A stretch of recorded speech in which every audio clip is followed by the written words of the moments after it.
Phase and phase difference. ठीक, तो phase को हम क्या कहते हैं? कला, तथा हिंदी में फेज डिफरेंस को कहते हैं कलांतर। तो फेज का हम डिफिनीशन देखेंगे, परिभाषा। जब किसी प्रत्यावर्ती परिपथ में विभवांतर व धारा साथ साथ अपने अधिकतम मान ग्रहण करते हैं अथवा साथ ही साथ न्यूनतम मान ग्रहण करते हैं, तो विभवांतर व धारा समान काल इक्वल फेज कहलाते हैं। यानी ये एक फेज कहलाते हैं, इक्वल फेज। देखिए, इसमें जो धारा है और विभवांतर एक ही साथ सर्कल कंप्लीट कर रहे हैं। ठीक, यहाँ 0, ठीक, यहाँ पाई, यहाँ 2 पाई। ठीक, तो ये कंप्लीट कर रहे हैं। ठीक, तो इसे ही कहता है फेज। ठीक, अब फेज डिफरेंस देखते हैं। फेज डिफरेंस को कहते हैं कालांतर। ठीक, यदि यदि विभवांतर व धारा दोनों भिन्न भिन्न क्षणों पर अधिकतम अथवा न्यूनतम मान ग्रहण करते हैं, तो दोनों के मध्य कालांतर फेज डिफरेंस होता है। ठीक, इसको हम डायग्राम के माध्यम से समझते हैं। देखिए, ये धारा है, तो ये अलग अलग सर्कल कंप्लीट कर रहा है, तो इसे ही फेज डिफरेंस कहते हैं। ये धारा आई और विभवांतर, तो ये देखिए, धारा पहले ही अपनी सर्कल कंप्लीट कर रहा है, फिर विभवांतर बाद में अपनी सर्कल कंप्लीट कर रहा है। तो ये भिन्न भिन्न क्षण, देखिए, ये पहले आ जा रहा है फेज, ये निगेटिव में फिर चला जा रहा है, और फिर विभवांतर जो है ये बाद में अपना सर्कल कंप्लीट कर रहा है। तो इनके बीच जो डिफरेंस है, इसी को हम फेज डिफरेंस कहते हैं। ठीक, अब देखते हैं अग्रमापी, लीडिंग। अब लीडिंग और लैगिंग देखेंगे कि क्या होते हैं।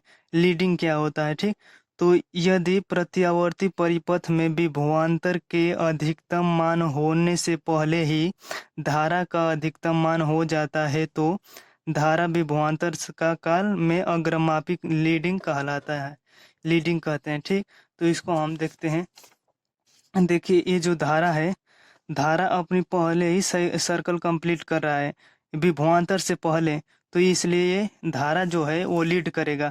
यानी जो पहले सर्कल कंप्लीट करेगा, यानी इसी से सिंपल भाषा में हम समझते हैं, जो आगे चलेगा वो लीडर रहेगा। तो लीडर ही ना आगे आगे चलते हैं, तो वो देखिए, इसमें धारा आगे चल रहा है तो ये लीड करेगा, और जो पीछे चलेगा, पीछे कंप्लीट करेगा सर्कल, उसे हम कहेंगे लैगिंग।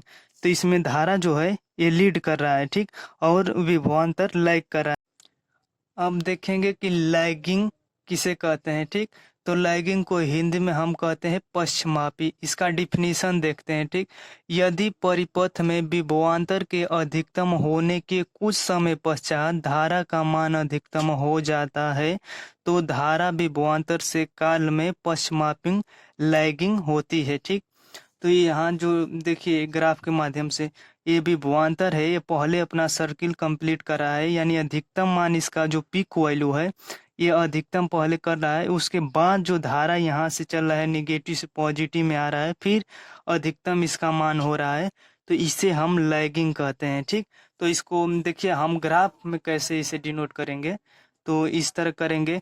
यानी धारा पीछे है, तो देखिए, ये निगेटिव में है, तो निगेटिव में जब है, जो हमेशा ये मान लीजिए निगेटिव में है, ये विभवांतर पॉजिटिव में है। ठीक, तो धारा क्या करेगा?